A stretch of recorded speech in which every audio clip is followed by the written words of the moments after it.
টানা কয়েকদিনের সংঘাতের পর যুদ্ধবিরতিতে পৌঁছায় ভারত ও পাকিস্তান। হামলা ও পাল্টা হামলার মধ্যে সংঘর্ষ চরম আকার ধারণ করার আগেই মার্কিন প্রেসিডেন্ট ডোনাল্ড ট্রাম্পের মধ্যস্থতায় শান্তির পথে এগিয়ে যেতে সম্মত হয় দেশ দুটি।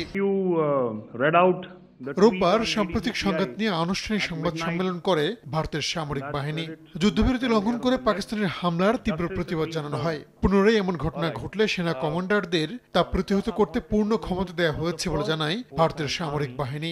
সন্ত্রাসী ঘাঁটি ধ্বংসই ছিল অপারেশন সিঁদুরের মূল উদ্দেশ্য বলেও দাবি করা হয়। একই সঙ্গে দুই পক্ষের হতাহতের একটি চিত্রও তুলে ধরেন তারা। এর আগে যুদ্ধবিরতি লঙ্ঘন করে পাকিস্তানের বিরুদ্ধে নিয়ন্ত্রণ রেখা বরাবর গোলাবর্ষণের অভিযোগ আনে ভারত।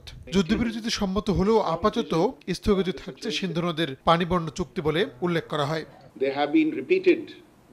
গত কয়েক ঘন্টায় ভারত পাকিস্তান সেনা প্রধানের মধ্যে হওয়া সমঝোতা বারবার লঙ্ঘন হয়েছে। এটি স্পষ্টভাবে চুক্তি ভঙ্গ করা। আমাদের সশস্ত্র বাহিনী উপযুক্ত জবাব দিচ্ছে এবং এসব লঙ্ঘনকে আমরা খুব গুরুত্বের সঙ্গে দেখছি।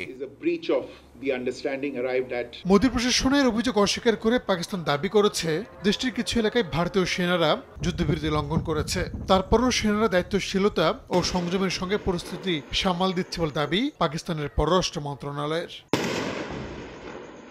এদিকে ভারত পাকিস্তানের যুদ্ধবিরতির পর কাশ্মীর ইস্যুতে মধ্যস্থতার প্রস্তাব দিয়েছেন মার্কিন প্রেসিডেন্ট ডোনাল্ড ট্রাম্প। সামাজিক যোগাযোগ মাধ্যম ট্রুথ সোশ্যালে দেয়া এক পোস্টে এই প্রস্তাব দেন তিনি। more money because it's unfair what we're doing. Rahanul Rana, সময় সংবাদ।